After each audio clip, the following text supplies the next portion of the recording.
Bienvenue à cette deuxième capsule sur l'évaluation des apprentissages. Cette fois, il est question d'évaluation en situation authentique. Nous allons également voir les grilles d'évaluation analytique descriptives qui nous permettent de prendre des décisions qui soient justes et équitables par rapport aux situations authentiques dont on a à évaluer. Alors, le plan de cette présentation, d'abord voir qu'est-ce que c'est que l'évaluation en situation authentique, puis comment on peut rédiger ou concevoir des grilles d'évaluation.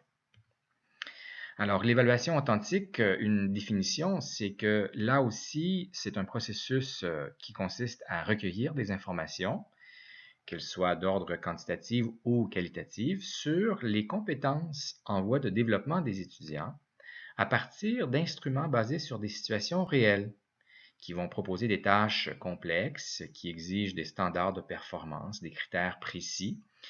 Tout ça dans le but de rétroagir, donc afin d'aider les étudiants à développer leurs compétences et de certifier le niveau d'atteinte de ces dites compétences.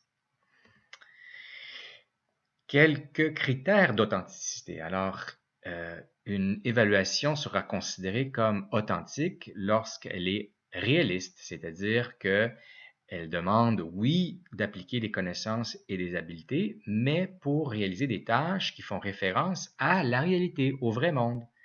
Elle demande aux étudiants de porter des jugements, parfois d'innover, tout ça dans le but de résoudre de façon efficace un problème qui, lui, n'est pas structuré. Donc, il n'y a pas qu'une seule façon de le résoudre. Elle demande aux étudiants de faire et non de dire, de répéter ou de reproduire. Elle peut, à la rigueur, simuler le contexte d'une situation de travail. Elle va proposer des tâches complexes, donc des tâches où l'étudiant doit combiner, mobiliser ses savoirs, ses habiletés, ses savoir-faire, donc de façon originale pour résoudre ces tâches. Elle favorise également la consultation, la pratique, la rétroaction, la correction. En fait, c'est le cycle où l'étudiant peut avoir une première performance, l'enseignant ou une autre personne lui donne de la rétroaction sur cette performance, l'étudiant a la chance de réviser, c'est-à-dire d'améliorer son travail pour ensuite faire une deuxième performance, donc avant de remettre le travail à l'enseignant. Quelques caractéristiques d'une évaluation efficace. Donc, oui, on veut qu'elle soit valide, c'est-à-dire que les informations fournies vont guider l'apprentissage des étudiants. Donc, c'est en lien avec les objectifs d'apprentissage ou les compétences. Elle est cohérente, donc elle est structurée de sorte que les activités conduisent à la performance ou à la production attendue. Donc, on clarifie nos attentes.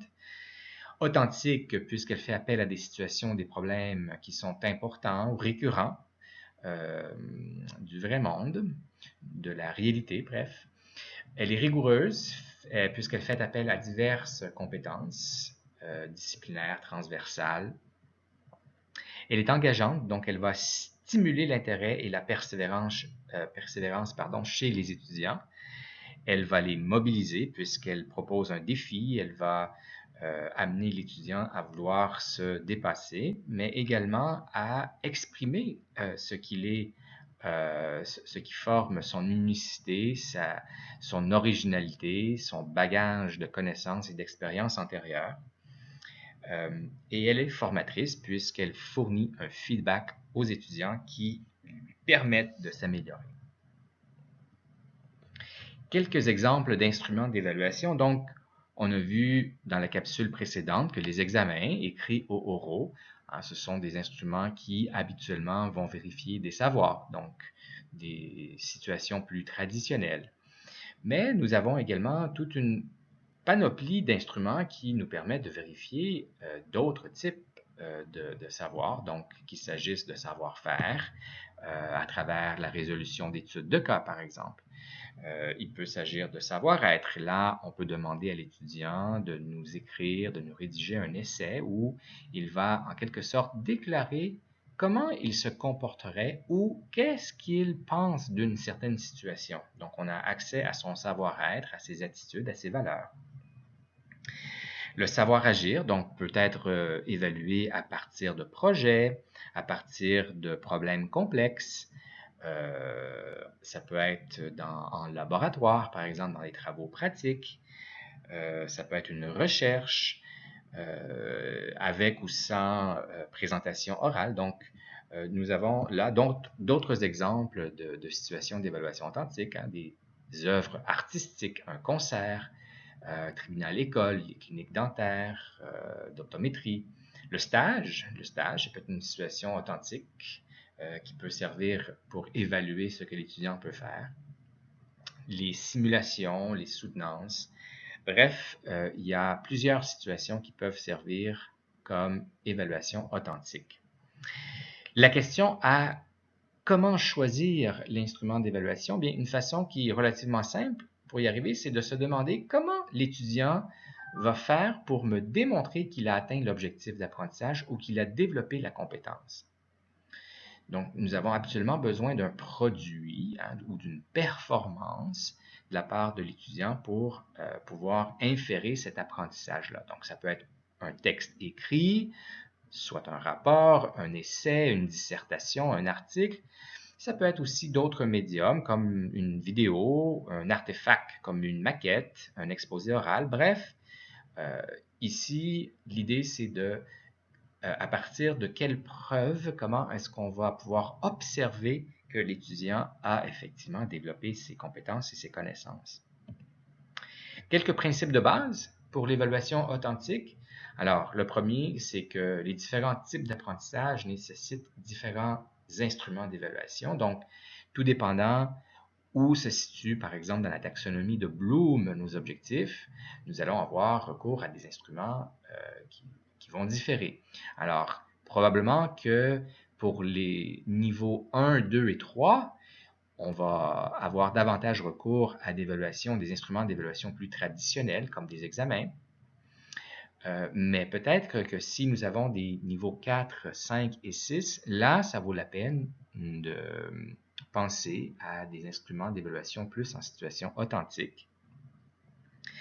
Toute évaluation n'est qu'un échantillon, donc un échantillon à la fois des apprentissages qui ont été réalisés, mais aussi un échantillon de ce que l'étudiant peut réaliser comme tâche, puisque à ce moment-là, peut-être que l'étudiant avait des conditions qui l'ont empêché de performer de façon optimale.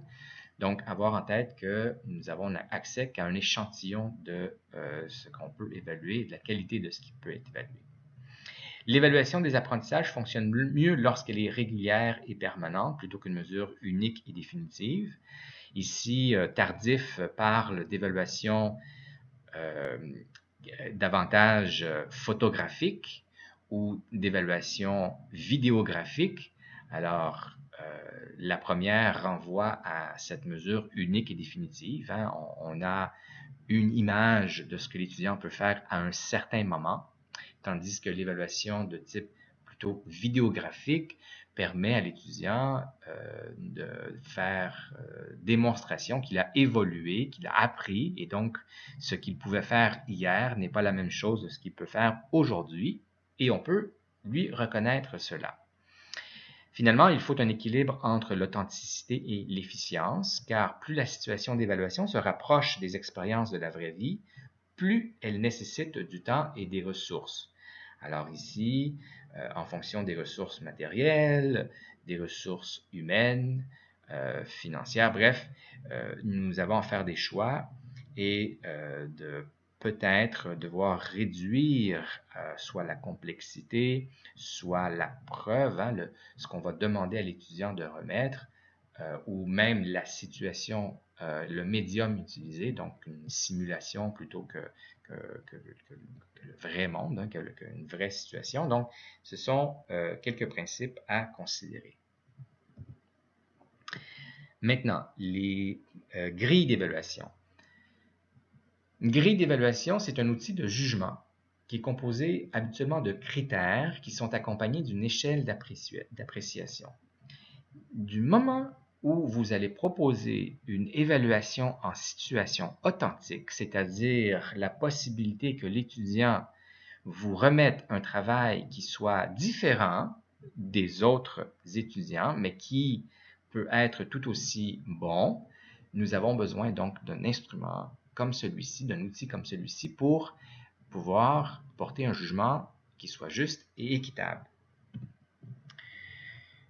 En effet, les avantages d'utiliser les grilles d'évaluation, c'est l'objectivité qu'elles permettent. Donc, un jugement fondé sur des critères explicites et uniformes qui sont les mêmes pour tous.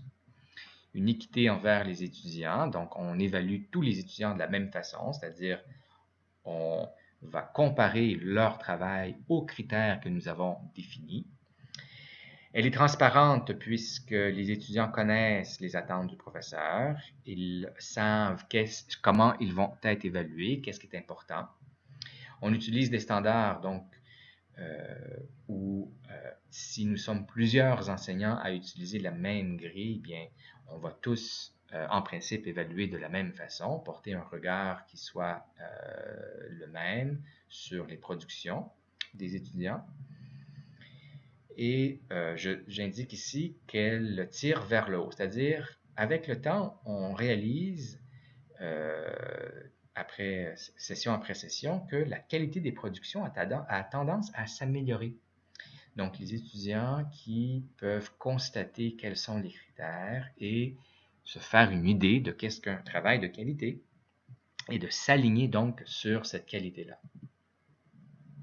Elle permet d'éviter aussi quelques biais psychologiques liés à la correction, par exemple la position de la production d'élèves dans la pile.